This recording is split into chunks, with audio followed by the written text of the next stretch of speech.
Hey everyone, welcome back to my channel. And in this episode, I'm actually going to talk you through some particular graphs related to breathing when we do something called cardiopulmonary exercise testing. A CPET for short is a diagnostic tool that we can use to look at whether someone has functional or dysfunctional breathing patterns at rest and during exercise.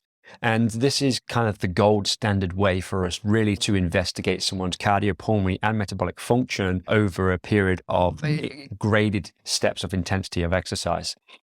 These are also known as VO2 max tests and are used in the athletic population to look at ways to improve fitness levels. And I'm going to give you a little bit of breakdown of four of the graphs that are on what we call the Wasserman-9 plot. And on that plot is where we're really distinguishing and looking at patterns of behaviors through breathing, through cardiac function, and also through the exchange of gases in the body, which is going to allow us to dictate which kind of energy source an individual is using. In this actual session, I want to kind of reflect upon these graphs and look at what is kind of a functional pattern, explain that in terms of the aerobic versus anaerobic threshold, what actually happens with the breathing in the exercise intensity, what changes biochemically, but also give a bit of a insight to what I would speculate that would happen if we were to switch over to nasal only breathing. And I use the word speculate because I haven't actually had an individual go through one of these VO2 max tests whilst doing nasal breathing only in person. There's multiple reasons for that. Number one, the equipment isn't designed in a manner to allow for that for accuracy. Some of the equipment out there doesn't allow that to happen. And also just the nature of not having the individuals to run these tests through. So I'm going to give you what I would believe would happen. If there's anyone out there who watches this and has done a cardiopulmonary exercise testing on people nasal only breathing, obviously there's people who've done a research, Professor Dallum, for example, I can see what has happened with his numbers, but not particularly with the graph. So if you do have some information like that, I'd love to receive that so I can actually take a look, and also leave a comment if you have any questions or if you have any insights to how maybe I might be talking wrong about this. I'd love to learn. So we're going to delve into it. It's going to be a bit of a presentation. I will be talking in the background, talking you through the graphs, and I hope you enjoy.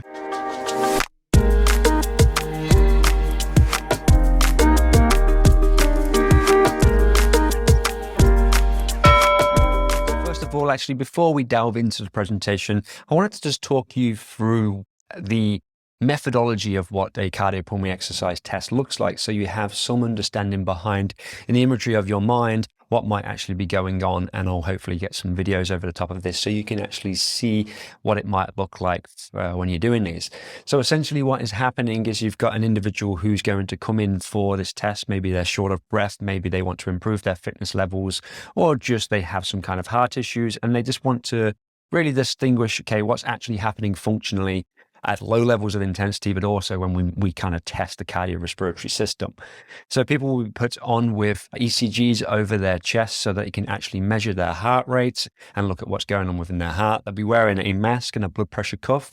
The blood pressure cuff obviously checks blood pressure, but then the mask is looking at breath by breath analysis of oxygen uptake and CO2, as well as looking at things like breathing frequency and depth of breathing as well. So it's going to give us a clear indication of these changes throughout exercise. The person will either be on a treadmill or a bike. I actually prefer bike because you can control the measures a lot easier. That's not always accessible. I have just made these standardized graphs so that it's not a real application of an individual. It's just looking at a typical average response, and then I will talk through these graphs and compare how I believe this would show up if we had someone who's nasally adapted. So this is the first graph that we actually have, and here along the side we have minute ventilation. So this is the breathing frequency plus the tidal volume. So how fast someone is breathing times by the depth of breath that they get, then gives us the minute volume here in the liters per minute. And along the bottom we get like the exercise intensity. So on the left-hand side is when the individual who would just start the exercise. And then at the very end here is where the individual is finishing exercise. So what's actually going on here? Well, we know that before someone starts any kind of exercise, there's like a preemptive change in people's breathing, where actually the rate of breathing might increase in anticipation of needing either stimulation from stress because they need to activate and they need to mobilize energy in the positions where they're able to actually increase their intensity of exercise when they are due to start. So let's say, for example, someone is at the beginning of a race and they're stood there on the race line. Their breathing is going to elevate, so their heart rate is going to elevate, and you get sympathetic nervous activity increasing in anticipation of the movement. So we'll usually get a slight bit of hyperventilation before we get them ongoing. And then what we tend to see here is as the increased intensity increases, we get an increase in minute ventilation. To begin with, this is mostly done by increasing the depth of breathing.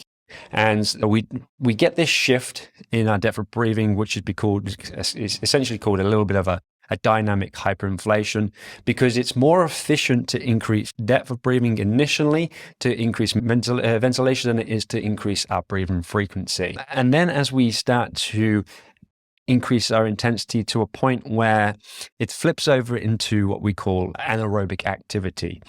And we get a shift here in this called the ventilatory threshold 1, where we'll see an increased turn in minute ventilation that is not it's a bit mismatched. There's a bit of a more of increase.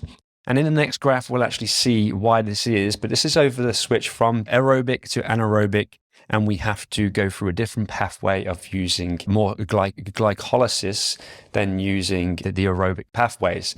At that point, minute ventilation is then going to further increase. We're going to get a greater stimulation of breathing, which we're going to explain in the next graph of why that is.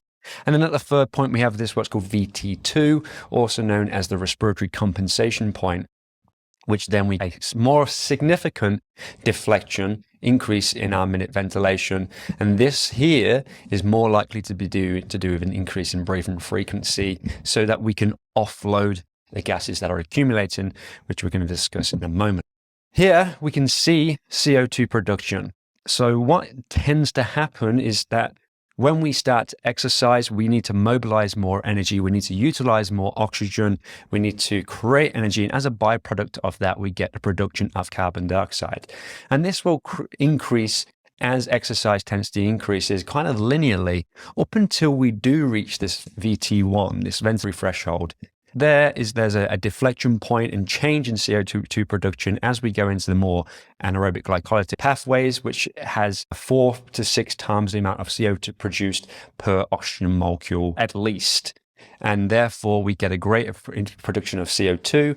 And as we get a greater production of CO2, that's because we start to get more an acidic environment in our body. And over time, obviously, our nature of our breathing, the response to our breath is to try and manage that pH within our body so that we can maintain homeostasis. The fastest way to do that is to offload the CO2 to regulate that pH. So that's what our body's trying to do. And then what tends to happen is CO2 production will increase to the point where people will essentially fatigue and therefore be the end of their exercise. Most people tend to fatigue because of either legs or the breath. They just can't tolerate the level of air hunger produced by the CO2 and therefore might feel like they are struggling with the breath, or they just notice the buildup of hydrogen ions, the heaviness feeling. People might refer that to the buildup of lactate. It's not actually lactate causing that. That's just a marker that we can use to indicate that. In the next graph, we then have what's called ventilatory equivalence, and this is really our breathing efficiency or ventilatory efficiency. How much CO2 is being breathed out per breath and how much oxygen is being consumed per breath. So what we actually tend to find is that in lower intensities of exercise, most people become a bit more ventilatory efficient. Per breath, they can extract more oxygen. Then when they hit this anaerobic threshold here, actually their ventilatory efficiency rapidly declines as they are not able to utilize as much oxygen as they would be per breath. And the reason to potentially why this is because there is just this need to offload CO2 because of air hunger, and that just gradually decreases here. Now, what we have to remember here, due to the Bohr effect, that if we have a higher level of CO2 in the blood, we're going to get greater oxygen delivery, and therefore we're going to put our VeVO2, our ventilatory efficiency, will improve. And I'm going to go through these graphs again in a moment and discuss what I would believe the change would be for someone who's nasally adapted. The VT2 here is the respiratory compensation point, and that is just essentially the point where CO2 is so high that it drives breathing in excess. Like I said previously here at the very first here, because someone is just trying to get rid of all this excess CO2 here. And then we see an upward deflection in the amount of CO2 that's being breathed out. We can also see that in terms of the end tidal. So this is at the end of a relaxed breath out, or the end of the breath, what level of gas in terms of oxygen and in terms of CO2 is there. And obviously we can see there's a utilization of oxygen until we reach that point where exercise intensity becomes a bit too challenging. And then we get an upward deflection here, as the individual can no longer extract that oxygen out of the air because they have become limited by their ventilatory capacity or their ability to take up oxygen into the muscle cells. And then with CO2 levels, they tend to rise slightly relative to the exercise intensity. And then at the very end, when we go past this respiratory compensation point, we get a drop off in their CO2 levels as we just demanding high level of ventilatory minute ventilation to offload that CO2 because some people can't sustain it. Now, not many people will be able to push themselves, or should I say, not many people in the typical audience will be able to push themselves to this point because they will just gas out too early. It just becomes too much air hunger where they fatigue too early. So it's usually people who are very athletic can get to these points here, just because of just the psychological drive to be able to push your body to that point requires a level of a high level of perceived exertion. So from these four graphs, we can really, this is where we're really looking at where is that anaerobic threshold occurring? And obviously, the greater this is shift to the right-hand side, the more efficient someone or more effective they are at utilizing fats as a fuel during exercise. And we know that when we use that fats as a fuel during exercise, we get more oxygen and more energy produced per molecule of fats, which I believe is like 8 or 9 per gram versus the 4 calories in carbohydrates. So it's just more effective for us to use oxygen as a fuel, especially for aerobic exercise, for as long as possible. And this is where I think nasal adaptation and nasal breathing adaptation is starting to really take a shift on this. I think what we're doing what we're doing here is really we are shifting and holding on to a little bit more CO2, and therefore shifting this to the right to increase the anaerobic threshold. And that's going to allow the individual to be more ventilatory efficient and more metabolically efficient at lower intensity of exercise, and therefore recover faster. And also we're going to see shifts in the CO2 production is going to stay the same. The level of it will stay the same, but we're just not going to see the shift in their ventilation as soon. So it might be like a little bit of a down deflection with nasal adapted people and a shift slightly to the right. Then here, we're probably actually going to see this this blue line, the ventilator efficient equivalent for O2.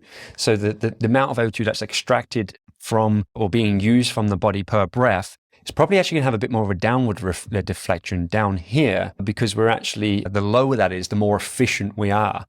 And therefore we can extract more O2, and the CO2 will probably stay a little bit higher and curve a little bit higher, because we're able to sustain a greater tolerance of carbon dioxide in our body, which, whilst at the level of the lung is not going to improve too much of efficiency, but at the level of the muscle cell itself is going to produce more oxygen extraction and delivery to the working muscles.